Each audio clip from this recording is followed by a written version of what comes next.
Okay, so we now have a page that works. We can click, we can remove cards, but I want to show you a weakness of this page. So let's create Fido and we'll say super high energy. And then we'll upload a profile picture for him. And we'll do dog picture 2 and we'll add the dog. Okay, now we've got our dog with super high energy. I can click this dog and get rid of it. I can click this dog and get rid of it. But when I click this one, I can't get rid of it.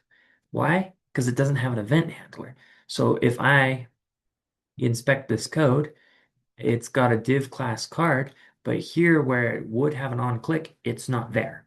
Um, and if you look at the other ones that we created, we added an on click with the remove me function called.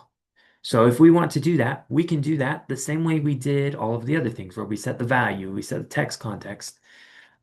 We can access the new element that we're creating, which we've called new card. And then we need to query selector it. The thing we're looking for is a div with an ID with a class of card, because that's where we want to put the event handler. And then we want to say add event listener. This takes in, can take in a couple of things, but the first one it takes in is what type of event are we handling? In this case, we're going to handle the click. So anywhere that you had on up above where you said like on click, on mouse down, you'll just type it without the on down here.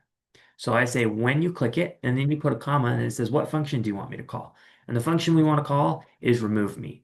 Now when they click it, it will call the remove me function and it will remove the item. So if we save this and we come back over, we can add our dog, super happy dog, and we can choose a profile picture and we'll add our dog. Now we can also remove the dog. And the way that worked is because we attached an event listener. We said when this event happens, call this function, pass in the event, and then you can use whatever is part of that event to figure out which element to remove.